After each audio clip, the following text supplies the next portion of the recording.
Anime News.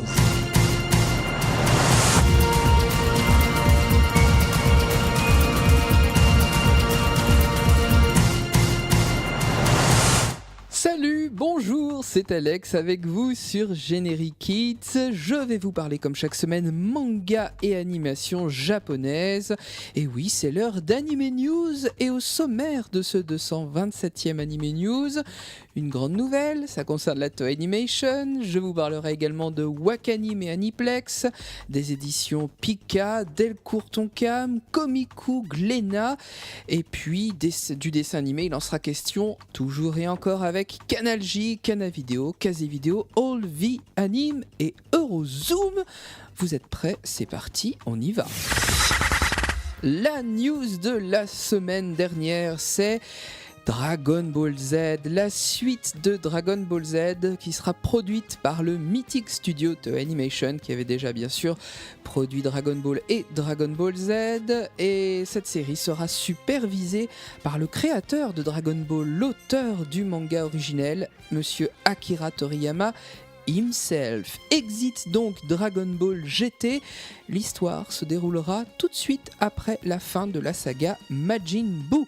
La série s'appellera Dragon Ball Super. Et oui, elle débutera en juillet au Japon sur Fuji TV. Il y a fort à parier qu'on l'ait quasiment en simultané en France avec le simulcast. On croise les doigts. Autre nouvelle très importante qui concerne Wakanim cette fois-ci, c'est tout simplement Aniplex, c'est-à-dire Sony Music Entertainment Japon, qui investit dans la société Wakanim. Vous savez, cette plateforme de simulcast que vous suivez. Eh bien, autant dire que de nouveaux projets se développeront très prochainement chez Wakanim. À surveiller. Je vous parle manga à présent avec quelques chroniques, mais pour débuter une news tout simplement chez Pika. C'est le 6 mai chez Pika que vous pourrez découvrir My Teen Love, premier tome d'un shoujo signé par Fujisawa Shizuki. Ce manga, c'est l'histoire de Miyu. Elle a 17 ans, elle vit toute seule, enfin avec son père quand même, mais elle doit assumer les tâches ménagères du foyer. Au lycée, un nouveau camarade fait craquer toutes les filles. C'est le beau gosse du lycée, quoi. Eh bien, Miyu va très vite s'apercevoir qu'il s'agit de son ami d'enfance qu'elle avait perdu de vue. Retrouvailles, émotion, c'est du pur shoujo. Ça s'appelle My Teen Love, premier tome aux éditions Pika le 6 mai. Je vous ai parlé la semaine dernière du Berceau des mers qui est sorti aux éditions Komiku. Ce titre de Mei Nagano vient donc tout juste de sortir dans vos librairies et je vous le conseille vivement. Monica est une jeune fille qui vivait en Angleterre au 19e siècle. Elle va s'embarquer avec Evan, un petit garçon de 1 an, à bord du Lady of the Sea, un magnifique navire. Elle va devoir se faire passer pour un garçon, mais ça c'est un détail. Elle veut surtout retrouver son employeur disparu en mer, qui est le père du petit Evan. En effet, Monica est la nurse de ce petit garçon. C'est donc une longue quête qui l'attend et on se laisse happer sans peine par ce récit maritime et épique. Le Berceau des mers n'est pas en reste niveau graphisme, c'est vraiment bluffant, c'est très dynamique, c'est foisonnant de détails et d'émotions. Personnages, décors, tramage, ce titre est vraiment soigné et c'est d'autant plus remarquable car c'est le tout premier titre de Mei Nagano, une artiste à suivre donc de très près. En attendant, embarquez avec Komiku sur le Lady of the Sea où aventure s'accorde avec romantisme. Ne passez pas par-dessus le bastingage, le Berceau des mers, c'est l'héritage de Jules Verne et de Stevenson. Delcourt, depuis le 1er avril, ravit les fans de Ai Yazawa, et j'en fais partie, en proposant le premier tome de Marine Blue.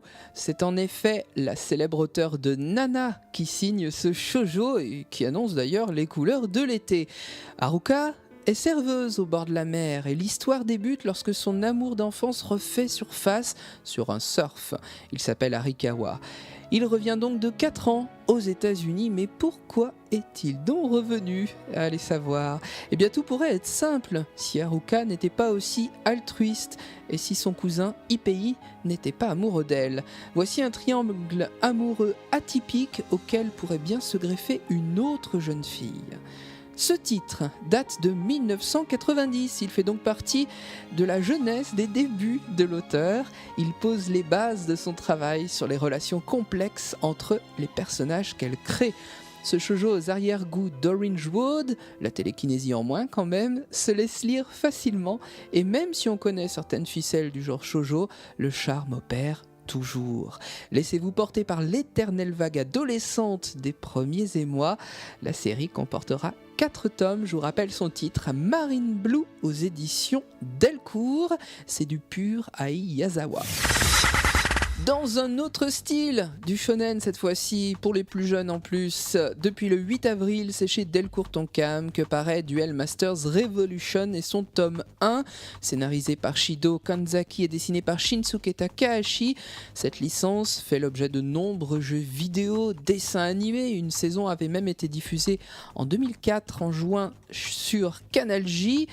Eh bien, c'est à la base un jeu de cartes et l'histoire tourne autour du jeune Mirai qui va très vite se rendre compte que les créatures de ce jeu se matérialisent dans notre monde.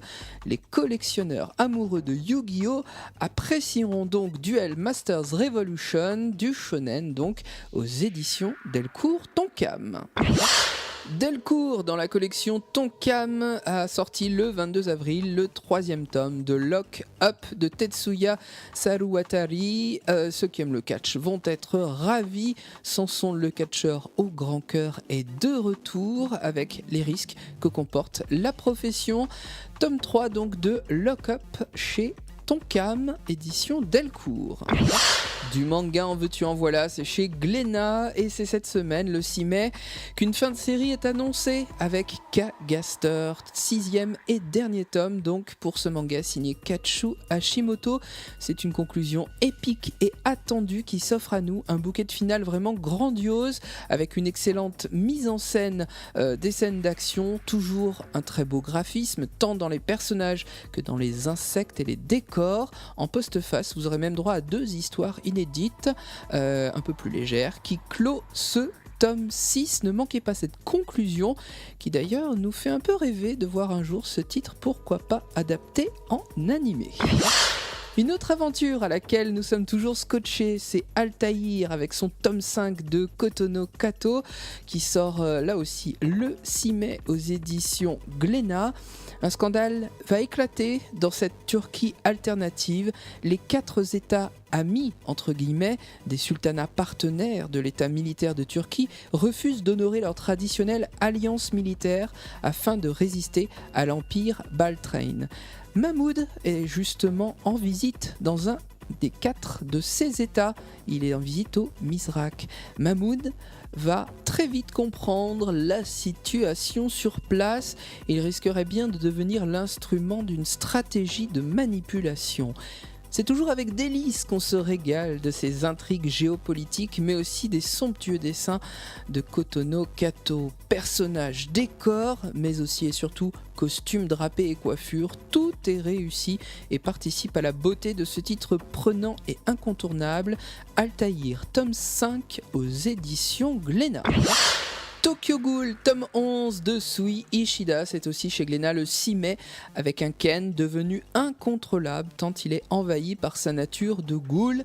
Les dernières révélations ont-elles eu totalement raison de son humanité ? Tokyo Ghoul, tome 11, c'est donc aux éditions Glénat le 6 mai. Avec One Piece et la malédiction de l'épée sacrée, tome 1 et tome 2, Glénat poursuit l'édition des animés comics des films de la grande saga maritime One Piece. Ce 5e film de la saga est la suite directe du film Dead End et met en avant le personnage de Zoro. Je vous rappelle que ce film est d'ailleurs disponible en DVD chez Kazé. En attendant, tout comme Deadhead, c'est l'animé comics qui vous attend aux éditions Glénat en 2 tomes, 1 et 2. Ils sortent simultanément le 6 mai. Les jours fériés, ça sert à quoi ? Ça sert aussi à se faire des marathons. Marathon Pokémon sur Canal J, ce sera le 8 mai. Canal J débutera en effet le 8 mai la saison 18 de Pokémon. Elle s'appelle XY et donc ce même jour se tiendra le marathon Pokémon avec la diffusion du film 17 et des épisodes spéciaux Pokémon Mega Evolution. Vidéo à présent avec Kana Vidéo, et juste pour vous dire que le premier coffret de Hunter x Hunter Chimera Hunt sortira le 6 mai. C'est la partie qui suit celle de Grid Island. Et de la vidéo aussi chez Kazé le même jour, le 6 mai, avec plusieurs choses. Amatora, saison 1, la série télé de 12 épisodes sera disponible en 2 éditions, une intégrale DVD ou une intégrale Blu-ray. Le 6 mai, ce sera également Pandora Hearts avec une intégrale DVD avec les 25 épisodes bien sûr et des bonus, donc toujours chez Kazé. Et puis un très beau coffret, un ultime collector de Un été avec Ko, réalisé par Keiichi Hara. Ce somptueux film donc sera disponible en coffret intégral, enfin en coffret DVD plus Blu-ray. Parlons à présent de l'éditeur All V Anime. Ghost in the Shell, vous connaissez ? C'est un manga de Masamune Shirow à la base, un manga qui date de 1989, c'est du cyberpunk. Diverses adaptations ont ensuite été animées, elles ont vu le jour. Un premier film en 95, un second qui s'appelle Innocence en 2004, les 2 saisons de la série télé Standalone Complex et leurs 3 spéciaux produits entre 2002 et 2006. Et puis plus proche de nous en 2013, 4 OAV de Ghost in the Shell Arise, c'est son titre qui relate les débuts de la section 9. Chronologiquement d'ailleurs, cette série se situe avant le tout premier film. Et bien voici que s'avance au Japon pour le 20 juin Ghost in the Shell The Movie, qui fera suite aux 4 OAV de Ghost in the Shell Arise. La cerise sur le gâteau, c'est que ce long métrage des productions IG sera projeté en avant-première mondiale au festival d'Annecy. Ce sera le 20 juin. Je vous en reparlerai bien sûr à ce moment-là. Sachez aussi que Ghost in the Shell The Movie sortira dans la foulée très prochainement, ensuite en DVD et en Blu-ray chez All The Anime. Pour revenir au festival d'Annecy, puisque je vous en parlais à l'instant, sachez que le très prometteur prochain film de Keiichi Hara, le réalisateur de Un été avec Ko, ce très prochain film donc, qui s'appelle Miss Hokusai, est sélectionné en compétition officielle au festival du film d'animation d'Annecy. Keiichi Hara a d'ailleurs été récompensé en 2011 dans ce même festival d'Annecy. C'était avec le très beau film Colorful.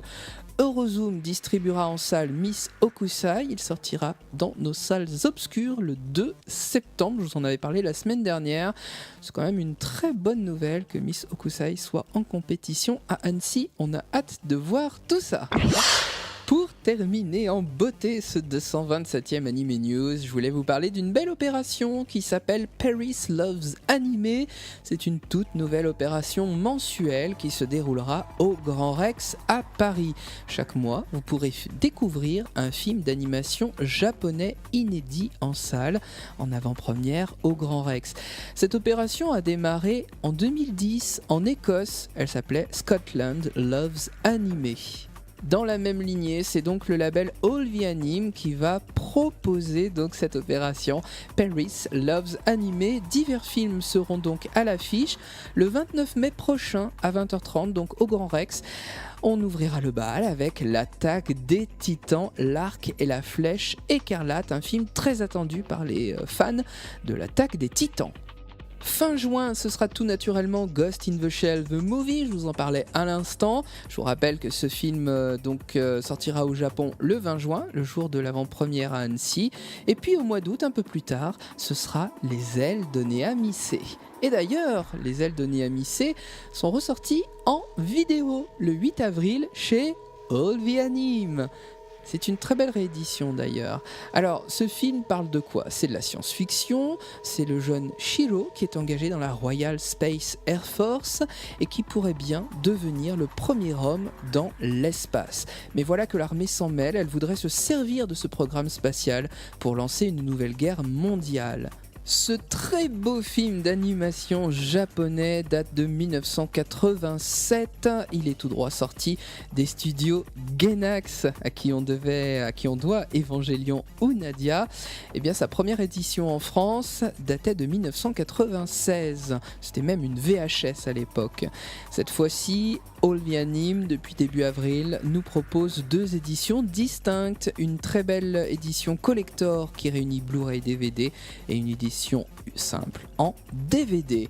Bien entendu, vous pouvez retrouver ce film en VF, c'est la version française de 96 d'origine, et une version originale sous-titrée en français. Un très grand classique de l'animation japonaise, à ne pas manquer donc, soit au cinéma au mois d'août, soit directement en vidéo, ou même les deux. Ça peut être sympa aussi de le revoir sur grand écran, mais de l'avoir chez soi. Et pour l'avoir chez soi, eh bien, c'est grâce à All the Anime. Ce numéro 227 d'Anime News est à présent terminé. Je referme ces portes. Je vous remercie pour votre fidélité. N'hésitez pas à nous suivre sur Facebook ou même sur Twitter, Alex_animé_GK. N'hésitez pas à suivre également Anime Story. C'est le second rendez-vous animation japonaise de la semaine sur Generic Kids afin de redécouvrir une série animée que vous avez adorée. Je vous souhaite une agréable semaine à l'écoute de Generic Kids. Je vous donne rendez-vous dans 7 jours pour un autre Anime News. D'ici là, vous êtes bien, vous êtes sur Generic Kids, alors restez-y.